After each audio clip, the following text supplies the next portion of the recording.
Right then, so let's imagine that the unthinkable happens and business goes absolutely to pot and you've got to start all over from a complete standing start. What would you do if that was the case? Well, if that happened to me, I've noted down a few things that I would personally do if everything went tits up with my business and I had to start again. So I'm just going to go through a few of these things today because these are the things that I think are the most important things to get right at the start of any business. So number one for me would be to get my message and my offer nailed on from the start. Now, when I very first started my small service business, my web design business, I didn't have a bloody clue what I was doing. If somebody said, Dave, what is it you do? My answer would be, I build websites. Now, that in itself isn't really a strong offer. It's certainly not a strong message.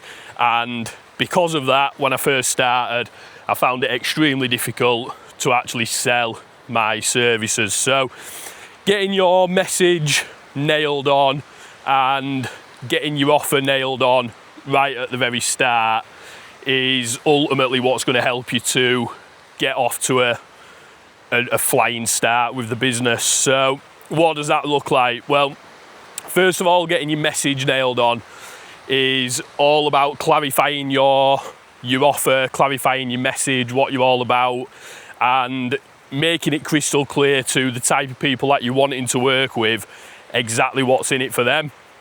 Now, one of the best things that I've found and used a hell of a lot in my business, and I continue to use it in my own business and also with all the clients that I work with, is something called Story Brand.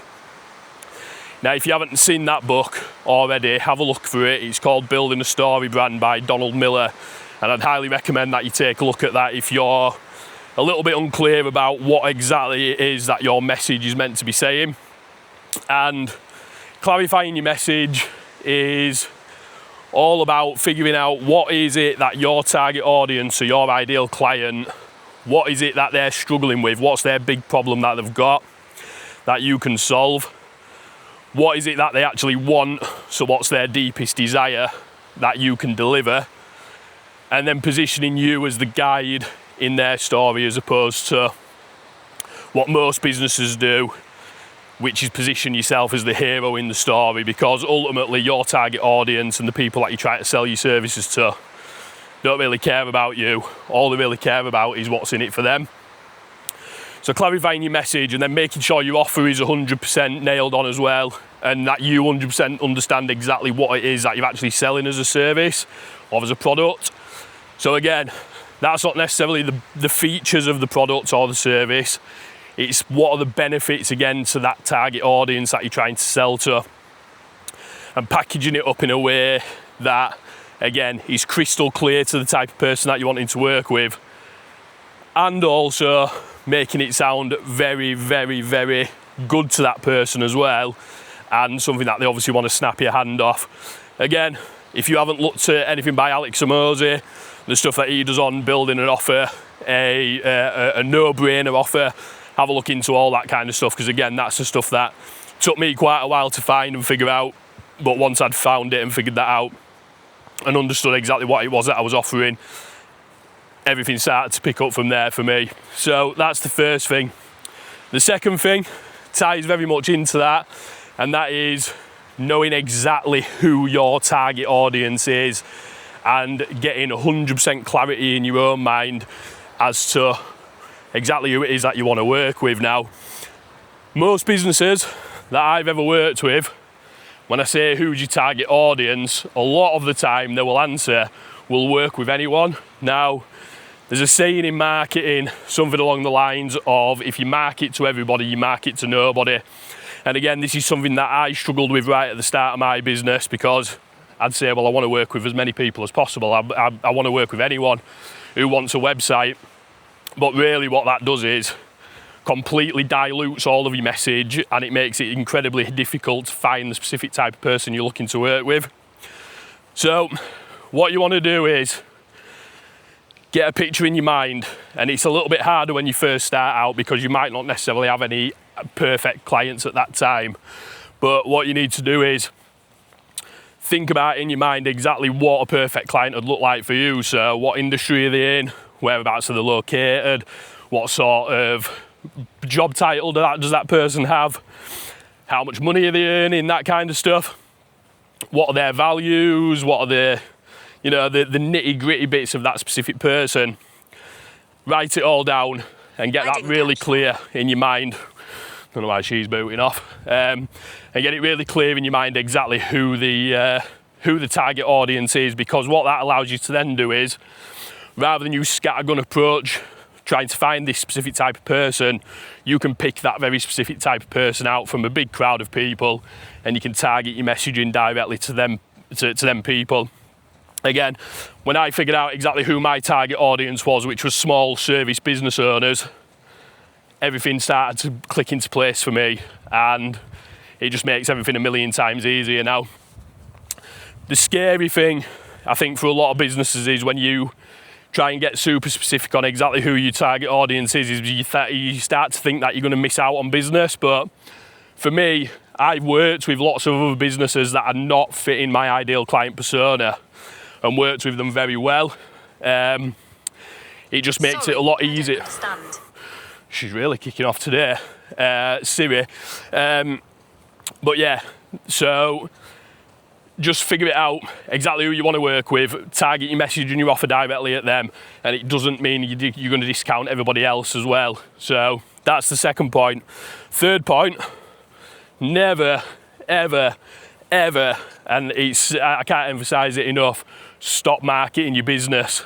Now, for me, when I first started the business, I did no marketing whatsoever. I started my business with, luckily for me, a list of people who I already started working with, who were friends and family, who already had businesses.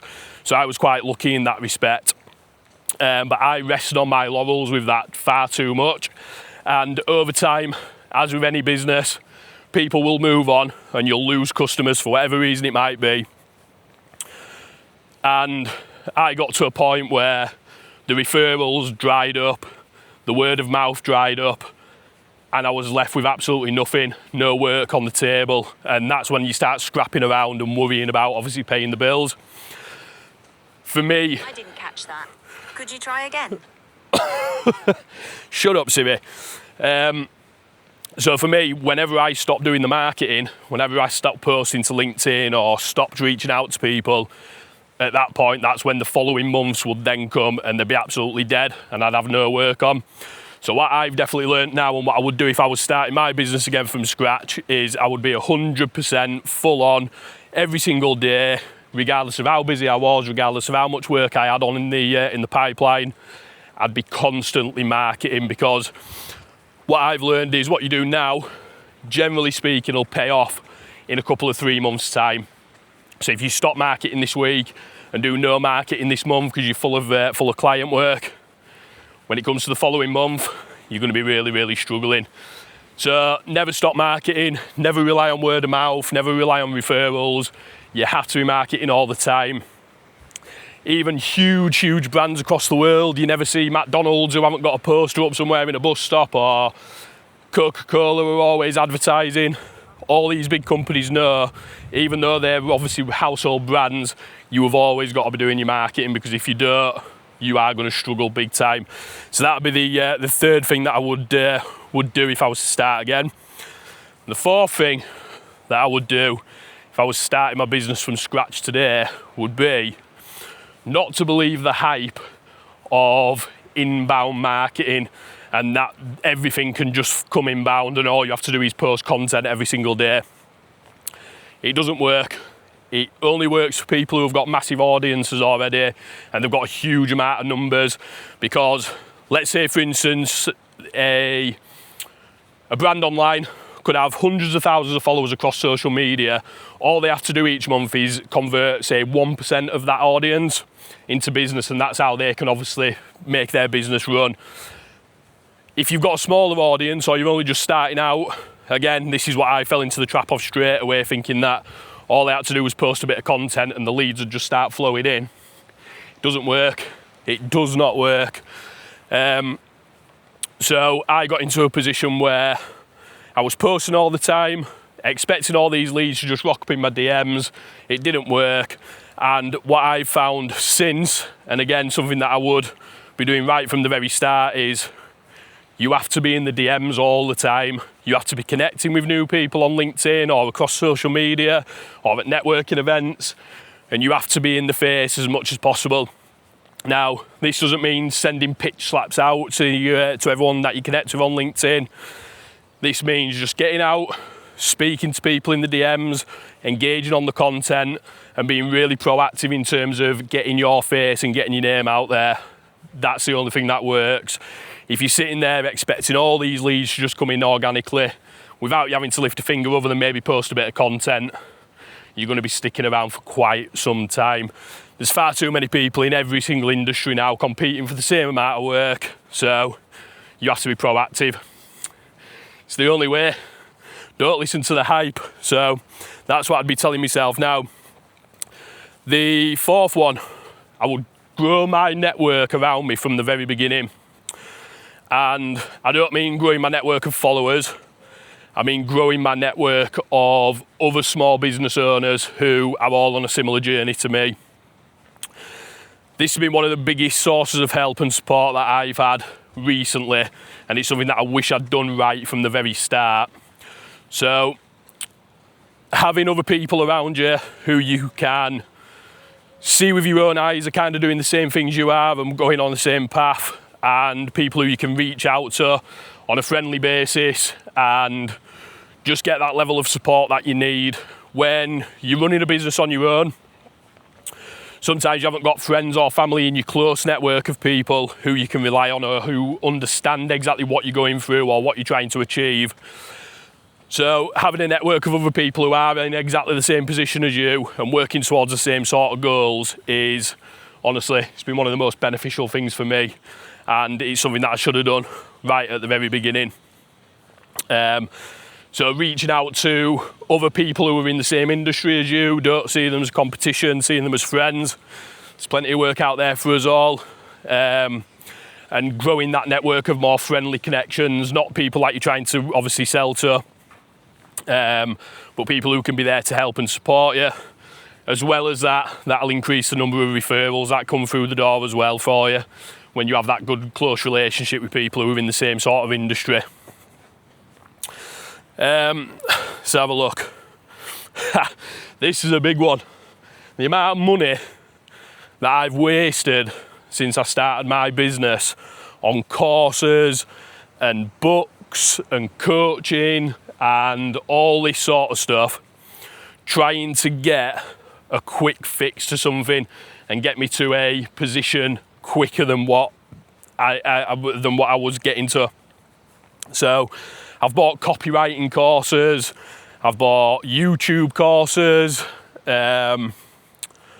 all sorts, loads and loads of stuff. I've never completed one of them.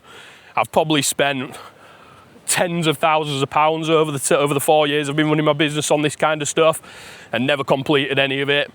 Yeah, I've learned stuff from it, absolutely, but every single time I've bought anything along those lines, it's always been with one thing in mind, and that was to get to a specific place a lot quicker. And in my opinion, in my experience, none of them really do that. You learn stuff, absolutely, but there's plenty of free resources online on YouTube, on Google, even asking ChatGPT nowadays, where you can learn most of the stuff. Or what I tend to do now is you'll find somebody on, again, I talk about LinkedIn all the time, but I do this with YouTube as well. You find somebody who's obviously doing well and you just copy what they're doing to start with and learn from what they're doing. Learn that way. You don't really need to spend tons and tons of money on courses. If I'd have not spent all that money on courses my year, I'd probably have a lot more money in bank now, to be fair. And most of the knowledge, like I say, could have been got completely free of charge. So, don't waste loads of money on courses. Next thing, again, this is a big one. and it's one that I think most people struggle with. If I was starting my business again from scratch, I would accept right there and then that things are not always going to work out. You're going to fail at stuff, and things are going to go tits up quite often. Now, when I first started the business 4 years ago, 5 years ago, I had all the best intentions in the world, thought it was going to go swimmingly from the start, trying loads of new things, and the amount of times I've failed at stuff that I've tried is massive, and got myself in a massive pickle about it, flipping from one thing to the next, to the next, to the next, and never sticking around with enough things long enough for it to actually work. Again, now that I'm more into the business, it's not something that I do anywhere near as much. I accept that things aren't always going to work out, and that I am going to fail at things, and that's absolutely fine. And actually, from those failures and from those things going a little bit squiffy, that's where you actually learn most of the things that you need to get you through running a business. You've got to go through failures. The failures are actually a good thing. If you reframe anything that goes wrong into something positive, nothing's actually a failure if you learn from it. So always being open-minded and taking the rough with the smooth. Things are not always going to work out to plan, but making sure you're learning from every single thing that goes a little bit wrong. And then the final thing, I'd get my systems and processes nailed on from the start. Again, when I first started my business, it was very much a case of finger in air, hope everything goes right. Didn't have any sort of CRM system, didn't have any sort of processes in terms of onboarding clients. It just makes things a mess, and you don't know whether you're coming or going. Your clients don't know whether you're coming or going. Things get missed. You miss opportunities. So if you haven't got a CRM system set up or some sort of way of tracking your leads and your sales pipeline, you end up missing people that you could have potentially got work from. And if you haven't got a decent onboarding process for getting clients started, you know, people recognise this now. People expect a decent service. People expect good customer service. And for me, the main thing that's allowed me to be able to deliver that part of my package is having decent systems and processes in place. So I've got a CRM system for tracking my leads and my pipeline. I've got a full onboarding process that's semi-automated and makes all of that part of the deal a hell of a lot smoother. And in general, it saves you a ton of time that you will be spending just messing about. So I use a lot of systems. I use stuff like Notion, I use stuff like ClickUp, and everything is fully processed, everything's fully systemized, and it just makes everything so much more enjoyable. So yeah, I'd get my systems and processes in place. They're the things that I'd do if my business went tits up today and I had to start completely from scratch. Could have missed some stuff off there. Let me know if there's anything missing off that list. And appreciate this video is a bit of a longer one. So if you've made it to end, thank you very much. Do me a favour and subscribe to the channel if you haven't done so already. And I will see you on the next video.